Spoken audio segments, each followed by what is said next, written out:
À un moment donné, vous vous êtes dit, je peux être homosexuel et prêtre en même temps. Absolument. Et je l'assume. Tout à fait.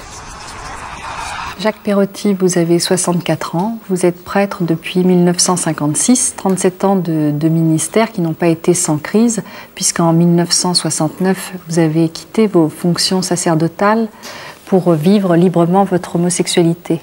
Puis vous êtes retourné donc, auprès de l'abbé Pierre comme secrétaire particulier. C'est un trajet qui n'est pas banal pour un prêtre. Oui, je pense que c'est surtout un trajet de libération.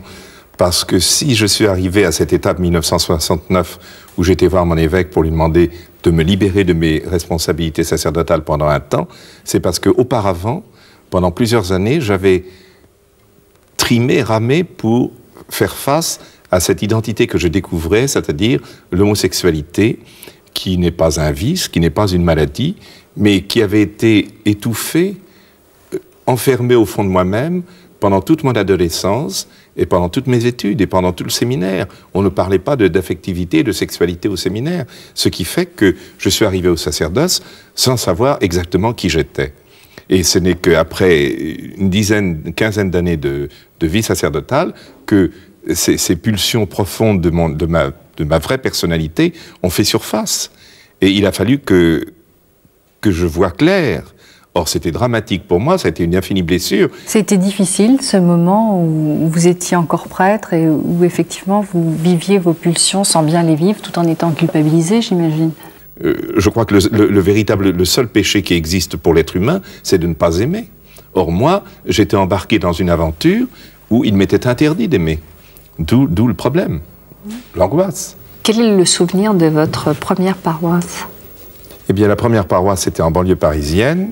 C'était une paroisse, disons, de coloration communiste au point de vue politique, et d'une paroisse ouvrière.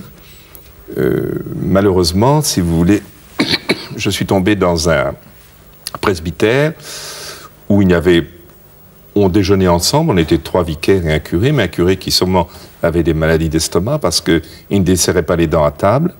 Nous vivions avec un autre vicaire dans un autre pavillon, sans chauffage, sans eau. Il n'y avait pratiquement pas de communication humaine, pas de chaleur humaine. Et je pense que ça a contribué quelque part à commencer à me perturber. Ça veut dire quoi? Ça a certainement contribué. Ça m'a déstabilisé humainement, si vous voulez. C'était pas assez équilibrant comme vie humaine et sacerdotale. Donc, ces pulsions qui avaient été étouffées inconsciemment en moi ont petit à petit fait surface. Et c'est là où a commencé chez moi cette recherche pour satisfaire mes pulsions. Quoique je n'ai pas eu une vie absolument dissolue à ce moment-là. Hein. Ça a été deux, trois expériences qui souvent me laissaient très culpabilisé, très angoissé. Donc je ne peux pas dire que c'est pas ça que je cherchais en fait. D'emblée, vous êtes, quand vous avez commencé à vivre ces expériences, vous vous êtes senti vivre dans le péché, puisque c'est considéré comme le péché. Bien sûr. Bien sûr, c'était considéré comme le péché. Il fallait que je trouve un confessionnal ouvert le matin pour me confesser le plus vite possible avant d'aller dire la messe ou de reprendre mes activités sacerdotales. Qu'est-ce que vous vous êtes dit quand vous avez donc vu votre évêque et que vous avez décidé de partir? Je m'en vais pour toujours. Vous avez dit à l'évêque, je reviendrai, mais en vous disant, bon, finalement, je ne pouvais pas prévoir quel serait mon itinéraire. Il fallait que je sois vrai avec moi-même. En restant dans mes fonctions sacerdotales, je n'étais pas vrai. Donc, j'ai demandé à mon évêque de quitter. Et j'ai rempli différents métiers pour gagner ma vie. Et en même temps, je voulais vivre un amour homosexuel. Et cela m'a été donné. J'ai eu un ami, j'ai vécu avec un ami pendant 2-3 ans. Lui sortait du mariage, moi je sortais du sacerdoce. Bon, il y avait un hiatus, il était plus jeune que moi, et puis il était plus dragueur, donc ça n'a pas duré très longtemps. Mais moi, c'est quelque chose qui m'a marqué profondément. C'était véritablement une histoire d'amour. Et puis alors, j'ai surtout découvert pendant ces années-là tout le monde homosexuel parisien, avec toutes ces détresses, ces angoisses, ces abus aussi, ces aberrations, mais aussi ces souffrances, parce que l'homosexuel, même en 1993, est encore quelqu'un de rejeté par la famille, par la société, par les églises. Comment vous êtes revenu à l'église? C'est-à-dire que vous vous êtes dit finalement, je suis prêtre profondément? Je me suis dit, mais là, tu as peut-être une mission. Tu as peut-être un rôle sacerdotal à remplir là, vis-à-vis de toutes ces détresses. Parce qu'il y a un mal vécu pour beaucoup, où c'est la fuite éperdue dans le sexe pour le sexe, malheureusement vers la drogue, malheureusement vers l'alcool. Mais je dirais, où est le chemin de libération? Quel discours de libération, quel chemin de libération propose-t-on aux homosexuels aujourd'hui? J'interroge mon Église. Donc, personnellement, je me suis dit, il faut que tu t'engages avec eux et pour eux, pour leur faire connaître que peut-être Dieu les aime tels qu'ils sont et qu'ils ont à vivre le plus humainement possible, le plus dignement possible, ce chemin qui est très dur. C'est-à-dire qu'à un moment donné, vous vous êtes dit, je peux être homosexuel et prêtre en même temps. Absolument. Et je l'assume. Tout à fait. Devant tout le monde, oui, et aux yeux de tous. Et vous êtes donc revenu voir votre évêque, qui a réagi comment à ce moment-là? Il a très bien réagi, il savait exactement les tenants et aboutissants de toute mon histoire, mais c'est vrai que le fait que j'ai réalisé tout de suite qu'il m'était impensable que l'Église m'accepte dans les structures classiques du sacerdoce. Il fallait donc que je trouve un chemin qui me permette de remplir mes fonctions sacerdotales dans le monde homosexuel. Et là, comme j'avais travaillé chez l'abbé Pierre en 1954, le fameux hiver 54, j'ai retrouvé les coordonnées du père, et un 8 décembre, nous nous sommes retrouvés, ça a été une extraordinaire joie. Sa secrétaire, Mlle Coutaz, était malade à l'époque, et l'abbé Pierre a tout de suite été voir mon évêque, et ils ont décidé ensemble que je remplirais une fonction de prêtre auprès de l'abbé Pierre. Et vous avez fait vœu de chasteté à partir du moment où vous êtes revenu? Un prêtre ne fait pas vœu de chasteté, ce sont les religieux qui font des vœux. Le prêtre fait une promesse de célibat. Promesse de célibat, c'est tout. Ce qui est très différent. Est-ce que vous trouvez, vous, que l'Église a un discours justement hypocrite sur la sexualité?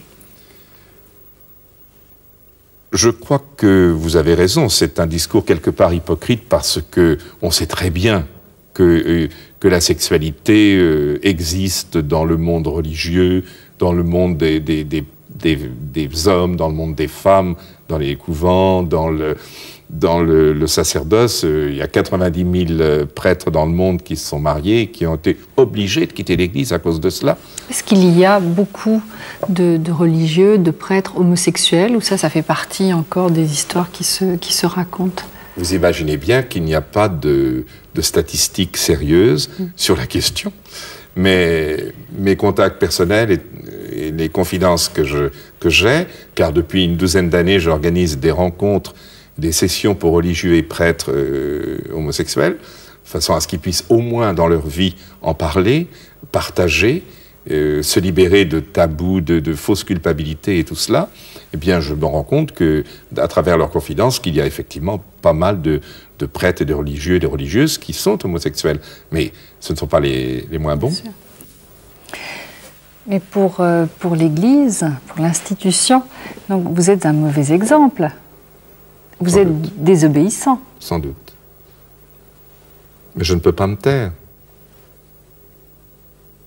C'est pas pour moi que je suis là ce soir, c'est parce que je sais qu'il y a des milliers et des milliers d'homosexuels, laïcs, religieux et prêtres, qui sont encore dans des impasses, dans des situations abominables. Et qu'il faut qu'ils aient le courage de faire ce chemin de libération pour arriver à être vrais par rapport à eux-mêmes et par rapport à Dieu, et aussi par rapport à l'Église. Comment vous avez réagi, vous, à l'apparition du nouveau catéchisme, où donc il y a interdiction, l'avortement est condamné, la masturbation et beaucoup d'autres choses? Je serais assez de l'avis de Dreverman qui dit, quelque part, ce catéchisme ne vaut pas plus qu'un zéro pointé. Parce qu'effectivement, on s'attendait à ce que l'Église ait évolué depuis le Concile de Trente. Or, on s'aperçoit justement que sur ces questions de sexualité en général, l'Église ne fait pas surface encore. Et il faut que les chrétiens se mobilisent pour pour faire réfléchir l'Église là-dessus. Nous, à David et Jonathan, ce que nous demandons depuis des années, c'est un dialogue avec les évêques. Nous ne possédons pas la vérité, nous ne sommes pas sûrs. Mais nous savons simplement que cette homosexualité, quelque part, elle nous fait enfants de Dieu comme les autres, et nous sommes le peuple homosexuel de Dieu, à cheminer avec aussi effort. Hein, les exigences évangéliques, c'est aussi pour nous. La prise de position de l'Église par rapport à la contraception. Bah, là aussi, je ne suis pas du tout compétent pour parler de tout ça, mais la contraception, ça me paraît être très important pour que le couple soit responsable de sa fécondité et qu'il choisisse vraiment les moments où il est utile et bon pour eux d'avoir un enfant. Ça me paraît nécessaire. Contre les préservatifs aussi, au Contre moment les du, préservatifs. au moment Alors du là, sida. C'est non atteinte à personne en danger, là. Alors là, c'est ce très que grave. vous pensez, oui. Ah oui, c'est très grave. Tout doit être mis en œuvre pour éviter de contaminer quelqu'un. J'imagine que ça ne doit pas être facile pour vous, dans la pratique et le quotidien, par rapport aux prises de décision, justement, qui sont prises en haut. Parce que c'est complètement, je dirais, à l'inverse. Bien sûr. De ce que vous pensez. Bien sûr, mais si vous voulez, moi maintenant, il faut que ce soit les laïcs surtout qui réagissent. Or, je vois qu'à Dignity, ou David et Jonathan, ou dans tous les groupes homosexuels chrétiens d'Europe, qui sont en lien permanent les uns avec les autres, il y a un discours qui s'élabore. Lorsque le Vatican a sorti, au mois de juillet l'année dernière, un document aussi sur l'homosexualité, qui était encore très, très dur, eh bien, David et Jonathan a écrit à tous les évêques. Il n'y a pas de réaction. Aucune réaction. Ce qui veut dire ? Parce qu'il veut dire que le dialogue est loin de se faire. Nous interrogions l'Église sur ce discours romain. Eh bien, les évêques n'ont pas répondu. C'est dommage. Donc vous évoluez beaucoup dans le milieu homosexuel. Est-ce que parfois vous surprenez ? J'imagine que tout le monde vous connaît, mais est-ce que des gens sont surpris de vous trouver là ? Ah, dans le monde homosexuel, pas du tout. Pas du tout. Ils sont. Je vois David et Jonathan, nous avons des rencontres, des récollections, des week-ends de spiritualité dans une maison qui est dans l'Oise, où hélas, je n'ai même pas le droit d'entrer dans l'église pour célébrer parce qu'il y a des chrétiens, 2-3 familles de chrétiens bien pensants qui ont été voir l'évêque, et parce qu'ils n'approuvaient pas mon discours, précisément. Et je n'ai pas le droit alors qu'il n'y a pas de curé dans cette commune. Et vous n'avez pas le droit de célébrer ? Non. Ça vous attriste ? Ça fait mal, ça fait mal. Ceci dit, dans cette maison, il y a un oratoire et nous célébrons l'Eucharistie. Je célèbre pour mes frères homosexuels. Vous êtes atteint par ça ? Bien sûr que je suis atteint. Je suis atteint chaque fois qu'on m'expulse, qu'on m'exclut. Qu'est-ce que ça veut dire pour vous, être prêtre ? Être prêtre. Être prêtre, c'est répondre à une vocation que Dieu a mis dans le cœur d'un être. Être prêtre, c'est être au service. C'est une tâche d'humilité. Ce n'est pas un pouvoir. Et avoir la foi ? Avoir la foi, la foi est un don de Dieu. Ce n'est pas quelque chose que l'on peut fabriquer soi-même. C'est souvent une épreuve, parce que la foi, c'est un risque, parce qu'on n'a pas d'évidence. Moi, j'ai continuellement risqué ma vie, finalement. Et je me rends compte que c'est encore dans une certaine obscurité que je marche vers Dieu, parce que la foi, ce n'est pas l'évidence. Je crois à une parole qui a été dite, celle de Jésus-Christ, et dans le fond, je marche sur les eaux, quelque part, parce que ma vie, telle quand je la regarde en arrière, ça n'a pas été simple, ça n'a pas été facile, mais quelque part, Dieu conduit. Est-ce que vous avez interprété autrement le message du Christ à partir du moment où vous avez assumé votre homosexualité? Est-ce que vous avez vu autre chose? Je pense que, alors là, chaque être humain a son mystère et son histoire avec le Christ. À la limite, il ne peut pas tellement la confier et la révéler parce que c'est indéfinissable. Je pense qu'il n'y a pas de prêtre type, de chrétien type. Chacun va à la rencontre du Christ à travers son humanité. Et c'est la rencontre de ces deux réalités qui fait avancer vers le royaume de Dieu. Donc, moi, ça a été ça, mais pour vous, c'est peut-être autre chose.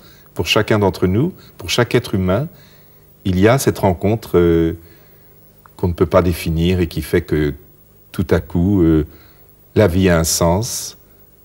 Ce que je fais n'est pas absurde et ça mène à un chemin d'éternité. C'est ça qui est essentiel. Pour ne rien manquer sur ma chaîne Ina Mireille Dumas, abonnez-vous et activez la cloche.